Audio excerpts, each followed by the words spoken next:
ಪಾಕಿಸ್ತಾನದ ಒಟ್ಟು 17 ಪಟ್ಟಣಗಳು 17 ನಗರಗಳು ಭಾರತದ ಅಟ್ಯಾಕ್ಗೆ ಒಳಗಾಗಿವೆ.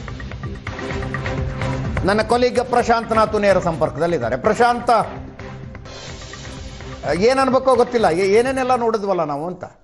ಡಿಮಾನಿಟೈಸೇಷನ್ ಅಂತೆ, ಕೊರೋನಾ ಅಂತೆ, ಲಾಕ್ಡೌನ್ ಅಂತೆ, ಈಗ ಪೂರ್ಣ ಪ್ರಮಾಣದ ಯುದ್ಧವನ್ನು ನೋಡ್ತಾ ಇದ್ದೀವಿ ಭಾರತ ಪಾಕಿಸ್ತಾನದ ಮಧ್ಯದಲ್ಲಿ.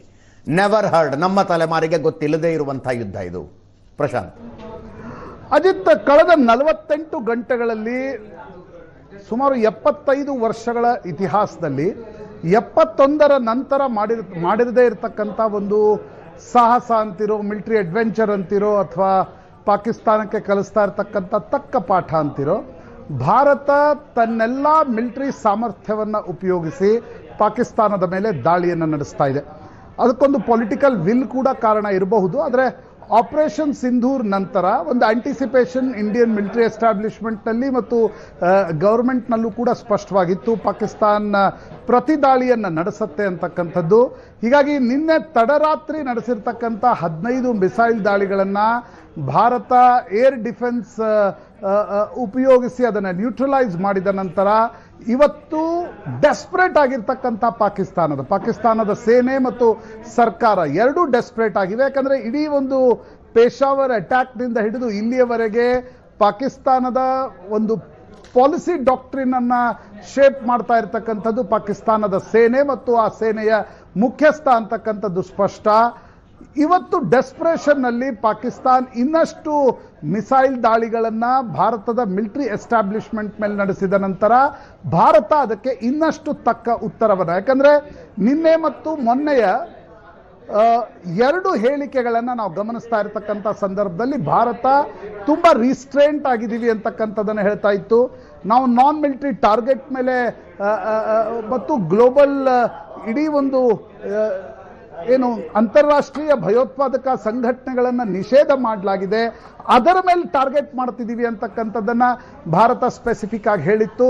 ಆದರೆ ಯಾವಾಗ ಇವತ್ತು ಮಧ್ಯಾಹ್ನದಿಂದ ಸಂಜೆಯ ಒಳಗಡೆ ಪಾಕಿಸ್ತಾನ್ ಭಾರತದ ಮಿಲಿಟರಿ ನೆಲೆಗಳ ಮೇಲೆ, ಅದರಲ್ಲೂ ಕೂಡ ಜಮ್ಮು, ಉಧಂಪುರ್ ಮತ್ತು ಶ್ರೀನಗರ, ಜೈಸಲ್ಮೇರ್, ಪಂಜಾಬ್ನ ಭಾಗಗಳು, ಗುಜರಾತ್ನ ಭಾಗಗಳ ಮಿಲಿಟರಿ ನೆಲೆಗಳ ಮೇಲೆ ದಾಳಿಯನ್ನು ಆರಂಭಿಸಿದಾಗ ಭಾರತ ಪ್ರಮುಖ ಪಾಕಿಸ್ತಾನ್ ಶಹರಗಳನ್ನು ಅಟ್ಯಾಕ್ ಮಾಡಿದೆ. ಅದರಲ್ಲಿ ಒಂದು ಪಾಕಿಸ್ತಾನದ ರಾಜಧಾನಿ ಇಸ್ಲಾಮಾಬಾದ್, ಪಾಕಿಸ್ತಾನದ ಸೇನಾ ಹೆಡ್ ಕ್ವಾರ್ಟರ್ಸ್ ಇರ್ತಕ್ಕಂಥ ರಾವಲ್ಪಿಂಡಿ.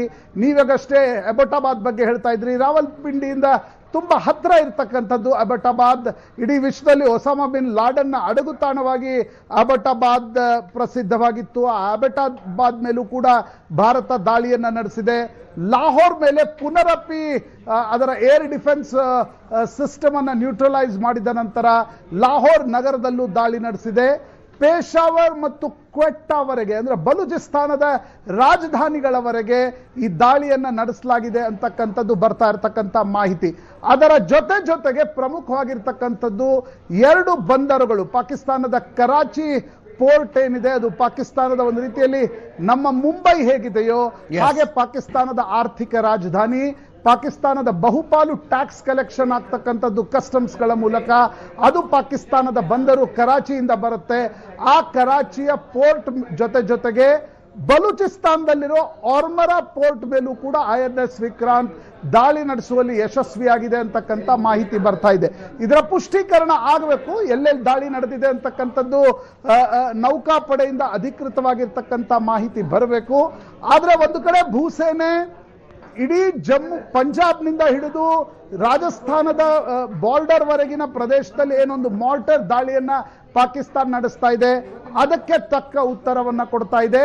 ಇನ್ನೊಂದು ಕಡೆ ವಾಯುಪಡೆ ತನ್ನ ಫಾರ್ವರ್ಡ್ ಅಂಬಾಲಾ ವಾಯುನೆಲೆಯ ಮುಖಾಂತರ ಮೊದಲ ಒಂದು ದಾಳಿಯನ್ನು ನಡೆಸಲಾಗಿತ್ತು.